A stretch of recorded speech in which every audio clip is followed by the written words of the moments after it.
नमस्कार, मैं हूं आशुतोष। आप देख रहे हैं टेलीकास्ट न्यूज।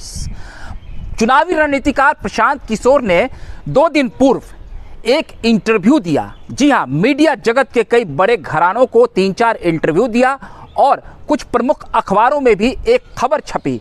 और एक इंटरव्यू में उन्होंने ये कहा कि प्रधानमंत्री नरेंद्र मोदी और एनडीए इस बार फिर प्रचंड बहुमत से सरकार बनाने जा रही है। फिर क्या था, देश भर में सियासी बवाल उठ खड़ा हुआ।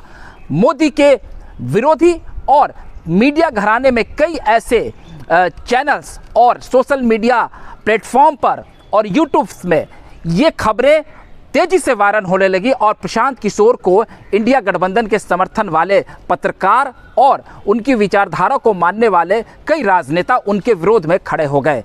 अब मामला और तूल पकड़ लिया है। दरअसल प्रशांत किशोर को लेकर तरह तरह के जो है कयास लगाए जा रहे हैं। कोई उन्हें भाजपा का एजेंट बता रहा है और उनको तमाम तरह से घेरने में लगे हुए हैं।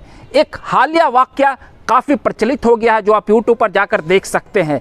देश की एक प्रतिष्ठित यूट्यूब चैनल द वायर है, जिसमें देश के एक प्रतिष्ठित पत्रकार करण थापर ने प्रशांत किशोर का एक इंटरव्यू लिया, जिसमें उन्होंने ये बात याद दिलाई कि हिमाचल प्रदेश में 2022 में हुए विधानसभा चुनाव के दौरान भी आपकी भविष्यवाणी गलत हुई। आपने कहा था कि वहां कांग्रेस की हार होगी, लेकिन कांग्रेस जीत गई। इस पर प्रशांत किशोर आग बबला हो गए और उन्होंने करण थापर को जमकर रगड़ा। उन्होंने याद दिलाई और बताई कि आप पूर्वाग्रह से ग्रसित हैं और मैंने ऐसा बयान नहीं दिया था। अगर दिया है तो ऑन कैमरा आप उसका रिकॉर्ड हमें दिखाइए।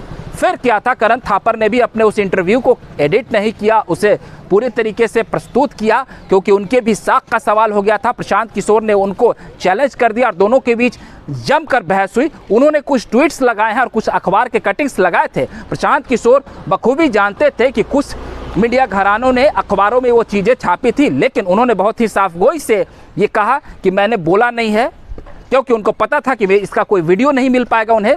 लेकिन अखबारों के बारे में जो कहा गया तो करण थापर को उन्होंने सरेआम जवाब दिया कि ये अखबार जो है मीडिया घराने कुछ भी छाप दें, उसके बारे में हम उसकी जिम्मेदारी नहीं ले सकते हैं।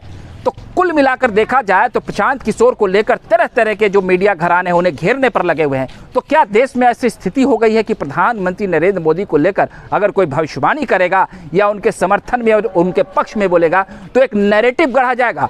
वहीं आप जान लीजिए कि प्रशांत किशोर ने पश्चिम बंगाल में तृणमूल कांग्रेस के लिए भी प्रचार किया था। उन्होंने आम आदमी पार्टी के लिए भी प्रचार किया है। उद्धव ठाकरे से भी उनकी मुलाकात हुई थी।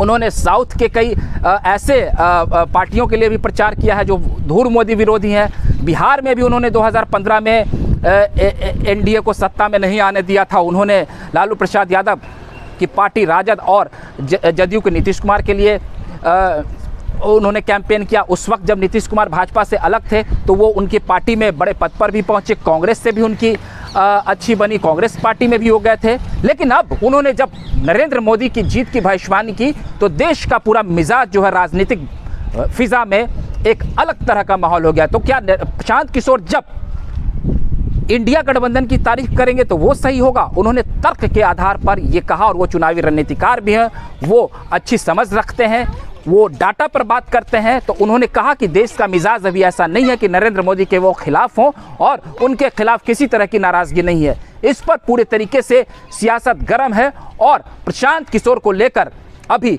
चर्चाओं का बाजार भी गर्म है और पूरा सियासी उबाल हो रहा है। बहरहाल आपको हमारा ये वीडियो अच्छा लगा हो तो उसे प्यार दे दे। अगली बार हम फिर नए वीडियो के साथ हाजिर होंगे, तब तक के लिए आप हमें इजाज़त दीजिए। बहुत बहुत धन्यवाद।